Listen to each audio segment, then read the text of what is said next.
Câmara Cultura convida você a uma viagem instigante ao passado. Vamos conhecer a história de Jaú de maneira diferente e divertida.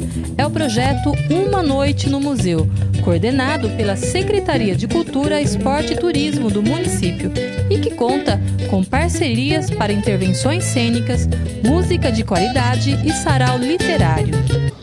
A aflição de ser eu e não ser outra. A aflição de não ser, amor, aquela que muitas filhas te deu, casou donzela, e à noite se prepara e se adivinha, objeto de amor, atenta e bela. A aflição de não ser a grande ilha, que te retém e não te desespera. A noite como fera essa vizinha, a aflição de ser água em meio à terra, e ter a face conturbada e móvel, e a um só tempo múltipla e imóvel, não saber se ausenta ou se te espera, a aflição de te amar, se te comove, e sendo água, amor, querer ser terra. Uma das questões mais intrigantes da humanidade é: aonde iremos depois da morte? As religiões dizem que há outra vida após a morte. Será? Independente da crença em qualquer religião, o fato é que em cada momento que registramos nossos nomes, em documentos, livros ou artigos, passamos a ser imortal perante as pessoas. Historiadores e pesquisadores que buscarão informações e acabarão encontrando nossos nomes nesses registros. Fotografias, vídeos também contribuem com a nossa imortalidade. Se deixamos saudades para familiares e amigos, logo após nossa finitude na Terra, o que deixaremos para quem não nos conhecemos?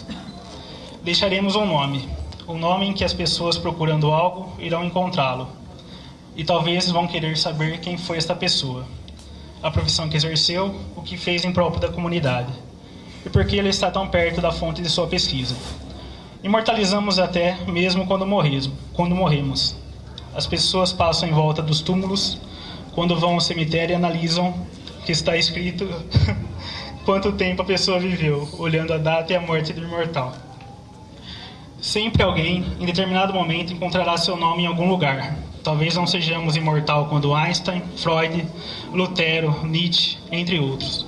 Mas um pouco de imortalidade já basta. Finalizo aqui meu texto agradecendo o espaço, tornando-o imortal mais uma vez. Muito obrigado.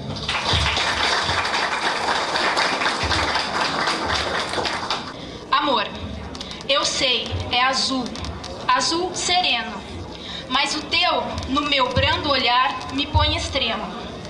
Se a campo colho este castigo, desce ao peito e calça o pé do tempo, deixando sorrateiro de passar. E se vires é força, na noite alguma flama, ou no verde da tarde, rubor que não se explica, saiba, sou eu. Perco-me em chama. Eu sou o mundo e o pânico. Eu sou um que ama. Celso Luiz Paulini. Sombra sou, passado, pela fresta da porta, aberta, entra um pouco de luz. Vejo a rua, uma esquina, uma indicação de mão única e em cima o sinal de pare. Talvez se eu fosse a solteirona que canta as terças e sábados em corais, eu existisse. Talvez. Amanhã será um amanhã. Eu espero e sei. Continue a esperar e saber. O amor chega em passos rápidos e se vai com a mesma sofreguidão, mas deixa tantas marcas, tantos traços. Talvez se eu me fixasse em mim, eu existisse e até risse dessa minha grande solidão. Talvez, mas não. Quero o espaço, o horizonte de um sorriso e a certeza de um fim. Meu laço.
Na grandeza do Brasil, a pujança deu valor, cantando comigo.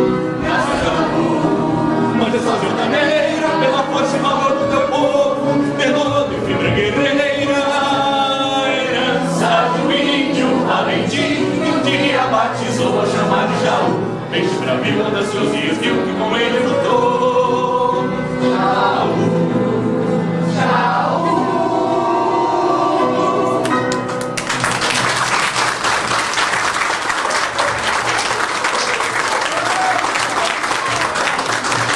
Senhoras e senhores, meus caros jauenses e não jauenses, que bom recebê-los.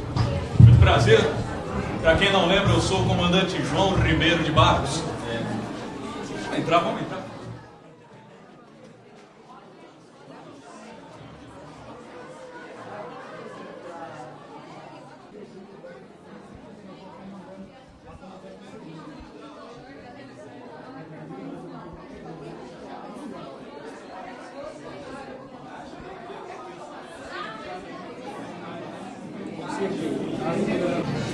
Boa noite, meus amigos. Vocês me permitem tirar o casaco? Cachecol, o casaco, era para atravessar o Oceano Atlântico. Um frio danado, ainda mais com a cabeça de fora do avião. Agora, eu estou suando aqui mais do que tampa de marmita. Um calor jauense, então me permitam. Aliás, vocês já conheciam essa sala, não é? Quem já conhecia essa sala? Por favor, quem já conhecia essa sala? Beleza, bastante gente. Para quem não conhecia essa sala, aqui nós temos algumas fotos do hidroavião, o Jaú. Hidroavião que eu batizei com o nome de nossa terra, minha terra natal. Tem algumas fotos minhas, várias, é claro, porque afinal de contas, minha sala, a minha mala. Logo ao lado da mala vocês vão ver um gorro, que não é o meu gorro, mas está aí.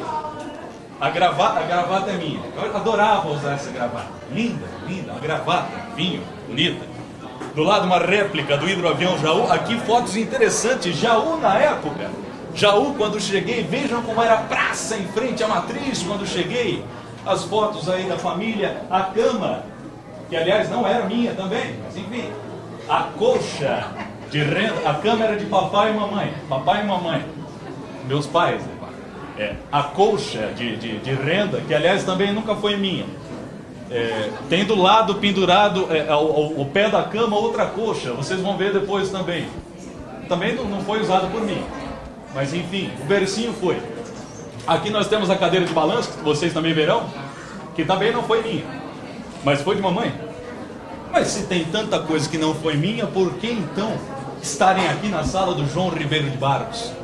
Porque assim é feita a história. A história é feita de recortes, meus amigos. Recortes que nos permitem então ter uma determinada visão, que nunca vai ser da história verdadeira, nunca vai ser da história total. Eu fico feliz ao ver aqui tantos jovens, e é justamente com os jovens que eu tenho meu maior entusiasmo, porque são jovens que mais se permitem sonhar. E quando eu falo de jovens, são jovens desde alguns meses de idade até mais de 80, 90, 100 anos. Porque cada um de vocês pode ter um espírito jovem, como eu busquei ter também ao atravessar o Atlântico. É preciso ter esse espírito sempre. Nunca um americano havia atravessado o Atlântico, ainda mais voando.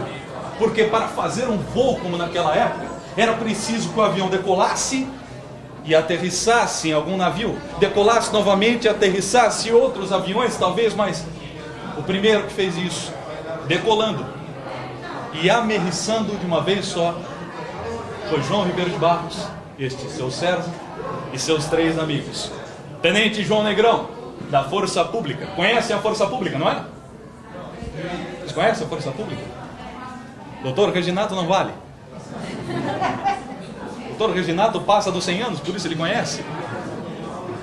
Estou brincando. Doutor Reginato conhece a Força Pública, haja vista que é o presidente do MMDC, a Sociedade de Veteranos de 32. Muito obrigado pela presença, doutor. Obrigado pelo prestígio. Até porque eu fui um voluntário da Revolução de 32 também. Mas isso é assunto para outro dia. A Força Pública é a atual Polícia Militar. O Tenente João Negrão era meu copiloto. O Major do Exército, Nil era meu navegador para ver os mapas, a bússola, a posição das estrelas, o sol. Vasco Cinquini, um italiano. Vasco Cinquini era o meu mecânico. E o Vasco tinha uma coragem. Aliás, nós 4 tínhamos que ter coragem. Vocês vão ver depois as réplicas do avião, as fotos do avião. E a gente não era fácil. Voar com a cabeça de fora da asa. Andar por um bote bastante apertado, que são os 2 botes que tem o avião. Era difícil. Por isso que eu falei que o avião amerrissou e não aterrissou. Aterrissar em terra, amerrissar no mar.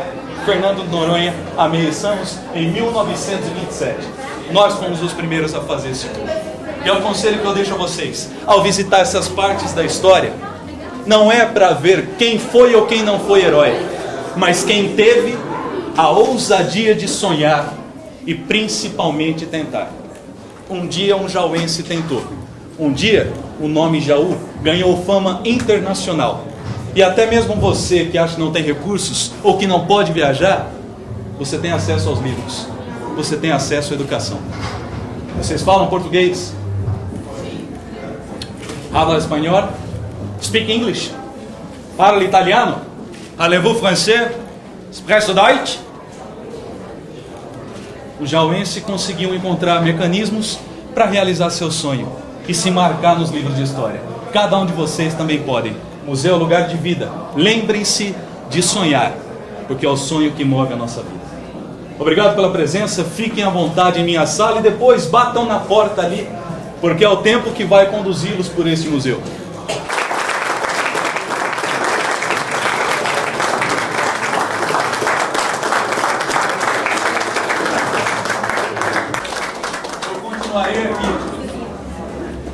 Continuarei aqui para servi-los, para tirar fotos e para ajudá-los a lembrar o que é nosso. Boa noite, senhoras e senhores. É um grande prazer recebê-los aqui em minha residência. Para quem não me conhece, eu sou o Senhor Tempo. E tudo tem seu tempo. Tudo tem seu tempo determinado debaixo do sol. Há tempo para nascer e tempo para morrer. Há tempo para chorar e tempo para sorrir. Tempo para derrubar e tempo para construir. Tempo para espalhar pedras e tempo para juntar as pedras. Tempo de guerra e tempo de paz. Qual a vantagem do trabalhador naquilo em que trabalha? Lembra-te do teu Criador nos dias da tua mocidade, antes que venham os dias maus e os anos em que dirás: não tenho mais prazer neles. Bíblia Sagrada.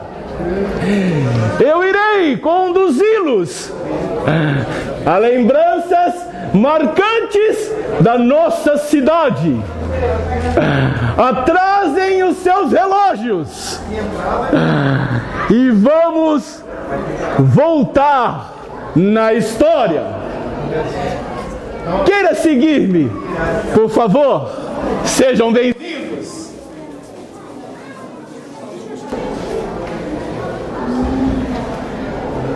O tempo da barbearia.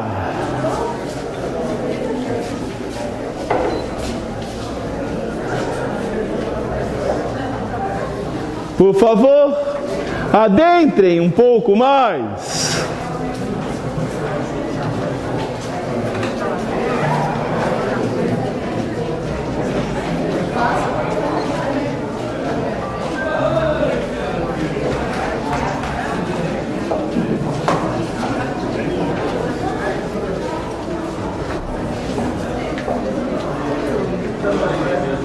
Por favor, sigam-me.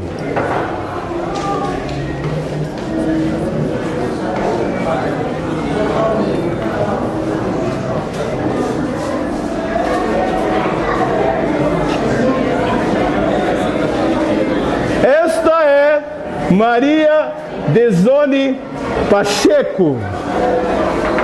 Boa noite a todos. Meu nome é Maria Tesone Pacheco Fernandes. Sou a autora de Sim a Moça. Para quem não se lembra, é aquela novela que passava na Globo.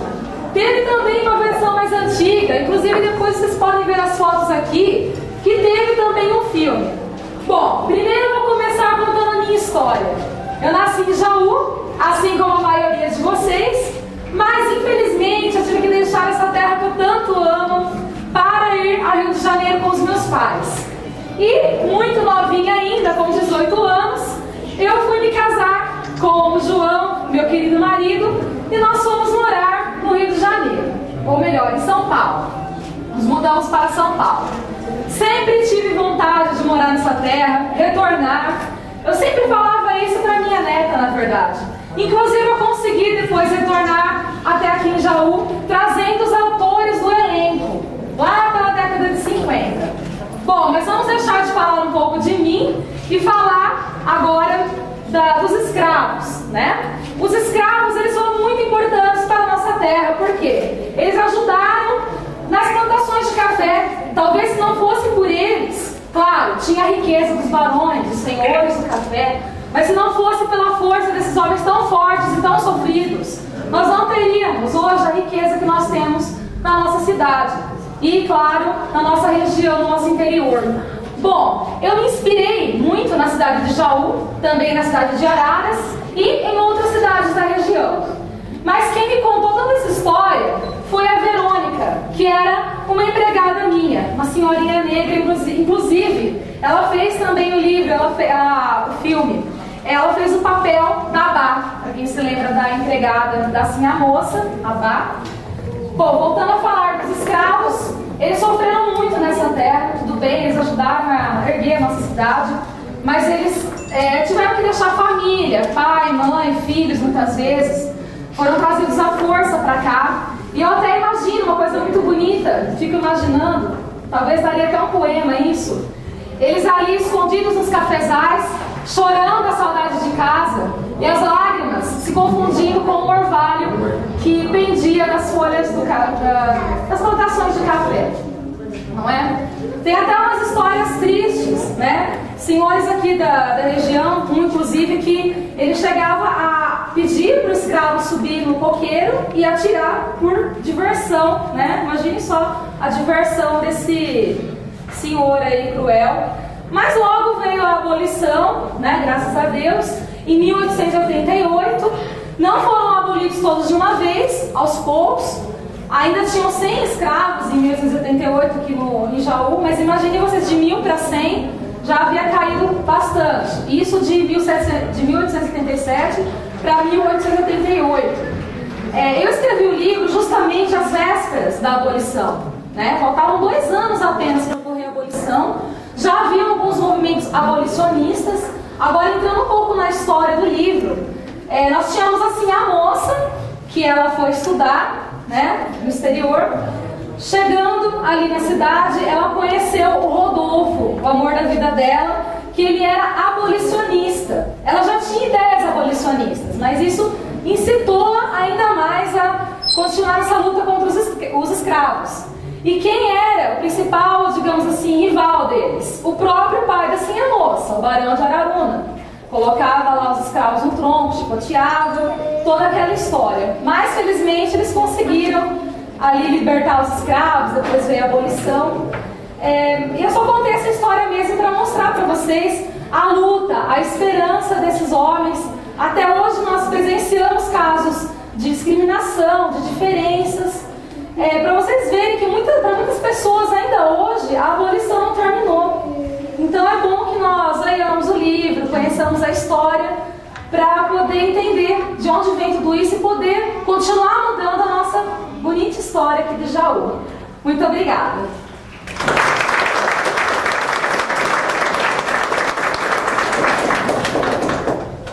Obrigado, Mariazinha. É por aqui, senhoras e senhores. Esta é a minha linda casa, minha linda residência.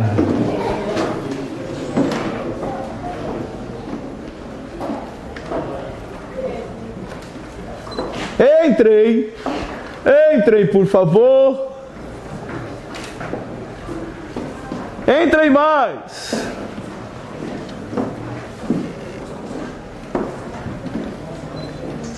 Isso, entrem. Podem entrar.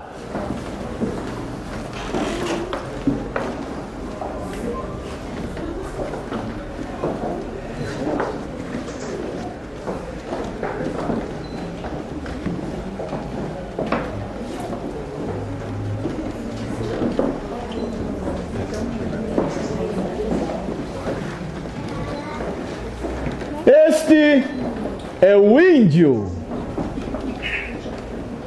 Boa noite.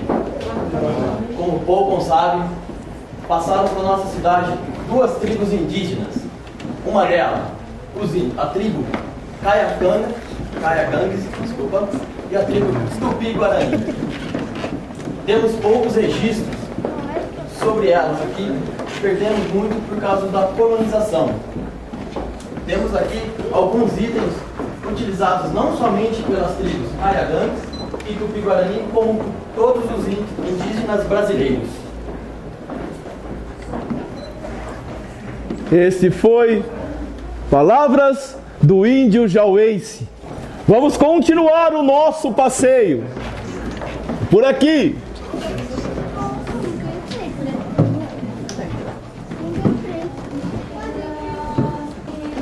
Nossa cidade é marcada pela religiosidade. Temos aqui lembranças da nossa primeira capela, onde o padre rezava a sua missa. Segura na mão de Deus, pois ela te sustentará. Não temas, segue adiante e não... As missas eram rezadas em latim. Ninguém tinha acesso à Bíblia. E o padre fazia a missa de costas para os fiéis. Com o tempo, vieram os protestantes. E hoje, somos gratos a Deus por uma cidade temente ao Senhor. Vamos continuar o nosso passeio. Temos aqui, meus queridos, como eu poderia me esquecer desta figura? Miguel Pacífico, um homem que marcou também a nossa cidade com a sua história. Eu sou Miguel Pacífico, italiano, cidadão jauense, carpinteiro de professione. Tive lá minhas manias, principalmente a de grandeza. E eu tocava todos os domingos na praça, no coreto, na banda, onde eu já via espalhado por lá os bustos dos cidadãos célebres dessa cidade. E eu também queria um busto. Mas por que não? Miguel Pacífico, carpinteiro, não poderia entalhar a estátua de Miguel Pacífico, o músico, o célebre cidadão, o carpinteiro que ajudou a construir a igreja matriz. Pois bem, num carro de boi dos longes da cidade, trouxe uma tora de cabriúva e entalhei a minha imagem. Para compensar os calos no mão, imaginava vê-la exposta no jardim. Mas as autoridades da época não permitiram. Quem queria ver um Miguel Pacífico na praça? Ninguém. E eu comprei um terreno na Saldanha Marinho, deserta na época. Sim, e lá construí um nicho, um pedestal e reposei minha imagem. Depois de morto, minha estátua não teve mais sossego. Eis que foi confinado ao seu redor prostíbulo da cidade. Todas as noites a minha imagem era agredida, violada. Colocaram chapéu de palha na minha cabeça, cigarro na minha orelha, colocava cabo de vassoura nas minhas pernas, tiros de carabina 44, que não deformaram minha imagem, porque a cabriúva é dura como aço. Mas as agressões foram diminuindo, cessaram e vieram as homenagens. Sim, as homenagens. A princípio, dos descendentes africanos. Eles me confundiam, achavam que eu era um afilhado de Exu. Eu comecei a receber oferendas. Toda manhã amanhecia com presentes, com galinhas mortas, charutos, paçoquinha, saco de pipoca e velas profanas, tudo dia de manhã. Hoje, não, hoje estou tranquilo, repouso aqui. Se bem que o máximo que faço, às vezes, é pedir a algum santo de verdade que atenda os pedidos que ainda me fazem aqui. Não menos com fé e nem menos fervoroso. Graças.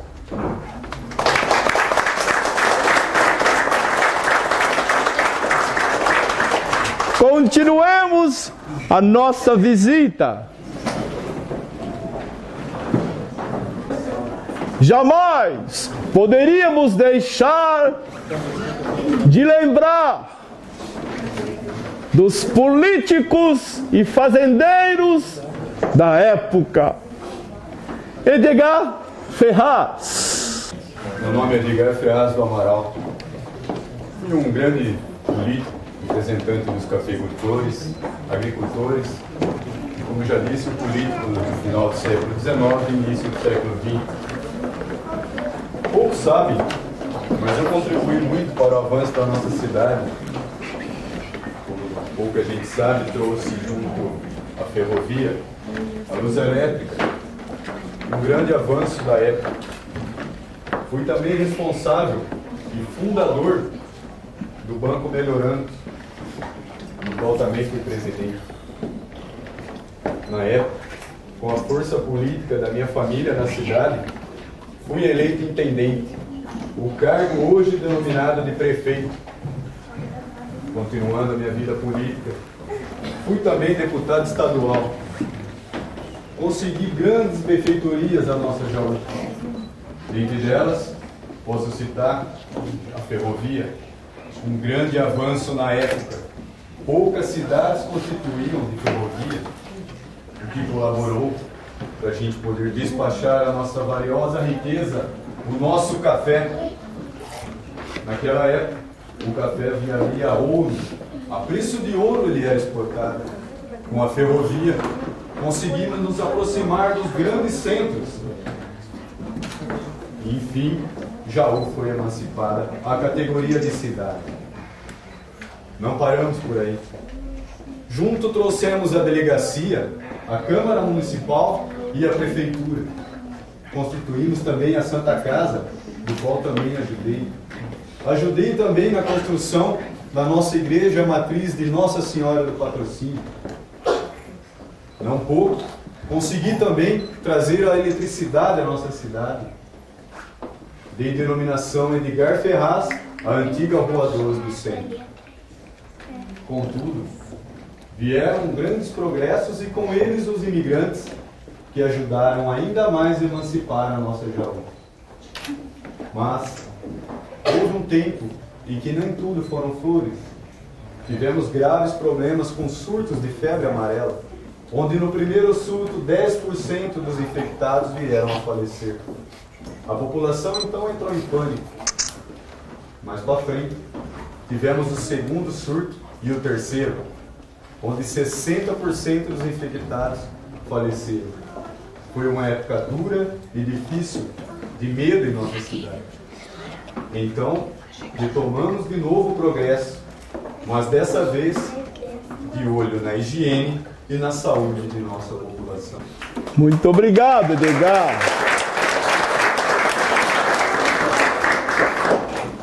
Nossa cidade também viveu muitas festas E dentre elas, quero apresentar-lhes Neuza Maza, a nossa rainha.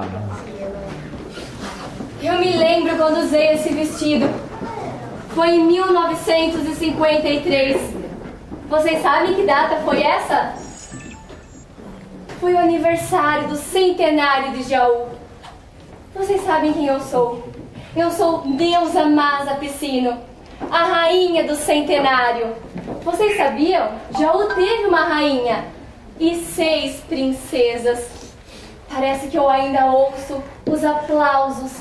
O dia em que fui consagrada a rainha foi um dos mais felizes da minha vida. Eu me lembro, primeiro eu fui princesa do Clube Grêmio Paulista e depois concorri com mais 6 princesas até eu me tornar a rainha.